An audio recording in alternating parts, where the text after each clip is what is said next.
Bonsoir Mehdi, défaite amère je suppose. Ah ouais, franchement amer parce qu'au vu du contexte actuel pour nous, mais aussi pour eux on va dire, parce qu'on est tous les deux dans un moment de la saison où on a tous les deux besoin de points.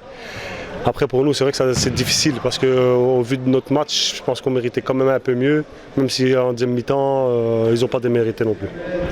C'est vrai qu'en première mi-temps, franchement moi à l'issue du match je vous voyais victorieux parce que vous avez très bien fermé et quand vous partiez en contre, c'était assez efficace.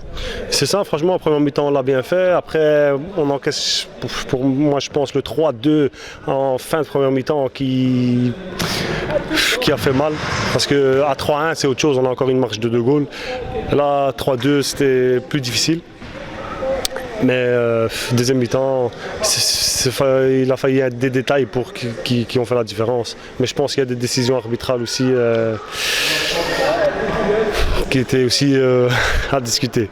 C'est vrai que la deuxième mi-temps c'était un peu plus décousu. Mais il a quand même fallu attendre 20 minutes, donc c'est seulement à la 50e que Skerbeck fait 3-3 et puis après 4-3 et puis il déroule un peu et on ne vous voit plus trop dans le match. Qu'est-ce qui s'est passé en deuxième mi-temps alors ?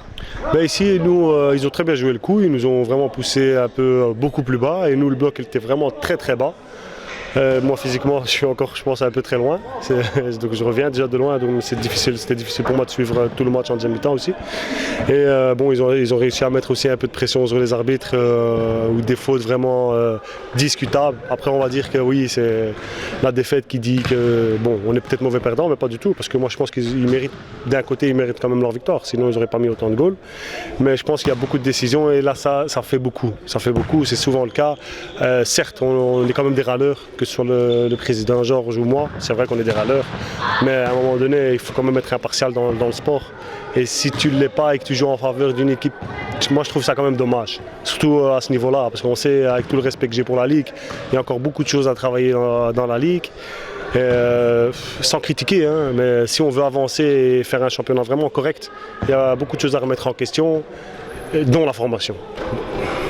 Alors tu as justement remis un peu en question ta forme, mais justement moi c'est la première fois que je te vois jouer et je pense qu'il y a eu d'autres changements. Oui, en fait ici dans l'équipe, moi ça fait l'année passée j'ai rejoué partiellement on va dire, parce que je ne me suis pas beaucoup entraîné au vu du contexte privé et familial. Donc moi cette année j'avais pour idée de lancer le projet avec vraiment une équipe totalement de jeunes. Je savais que ça allait être très difficile. Et ici à mi-saison, on a vu la réalité qui a fait que beaucoup des jeunes malheureusement n'étaient pas très sérieux, même s'ils ont énormément de qualité, comme la plupart sur Bruxelles. Donc ici l'idée c'était que mon binôme Mustapha, donc El Ajami, reprenne les rênes et marque le coup avec les changements adéquats. Et que moi je repasse sur le terrain après l'entraînement. Là ça fait, comme je vous dis, ça fait 3 semaines et demie que je m'entraîne, mais je viens de 3 ans sans entraînement, un peu encore en surpoids. Donc pour moi c'était difficile. Après la première mi-temps, j'ai senti que c'était difficile. Et les autres changements, c'est à propos de quel joueur ? Il y a eu 2-3 jeunes de l'effectif de cette année qui, à mon grand regret, ne font plus partie de l'équipe première. Et pour moi c'est un échec personnel parce que j'ai vraiment misé beaucoup sur eux et c'est dommage parce qu'au niveau des qualités il n'y a rien à remettre en question, c'est plus peut-être au niveau de l'implication et du mental, mais ça se travaille. J'espère juste qu'ils ne prennent pas ça comme un échec où ils zappent ou ils ne veulent plus par ce sport, mais au moins qu'ils se disent que bon ça marque le coup et qu'à l'avenir ils se remettent mieux en question ou plus en question. Ici l'idée donc c'était de compléter le groupe avec un peu de joueurs d'expérience. C'est pour ça que Khalid El Ajami, en plus le frère du coach, nous a rejoint. Monsef aussi. Qui d'autre ? Abdel Gafour qui nous a rejoint, qui était un ancien aussi. Donc on a essayé de faire un mix des deux. Est-ce qu'on n'a pas fait trop tard ? Ça l'avenir nous le dira. Après bon, tout est encore possible pour nous, hein. On n'est pas encore. Mais bon, ça commence à devenir urgent. J'espère qu'on ne va plus laisser trop traîner de points parce que là ça devient quand même difficile à accepter, surtout au vu des contextes. C'est rageant. Alors le nouvel objectif du club c'est de juste se sauver ou de monter quand même un peu plus haut dans le classement ? L'objectif c'est comme en début de saison, c'était de jouer le maintien.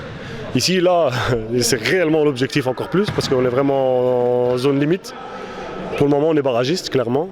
C'est clair que ça se joue à quelques points, 2, 3, 4 points maximum. Donc il suffit d'enchaîner 2-3 victoires et on peut être plus à l'aise. Mais il faut les enchaîner. Et là, pour le moment, c'est des détails qui font que. Aujourd'hui, il y a 2-3 joueurs qui nous manquent. Après, voilà, encore les excuses sont faites pour s'en servir. Et la réalité fait que Schaerbeek a gagné. Et je les félicite pour ça, de toute façon.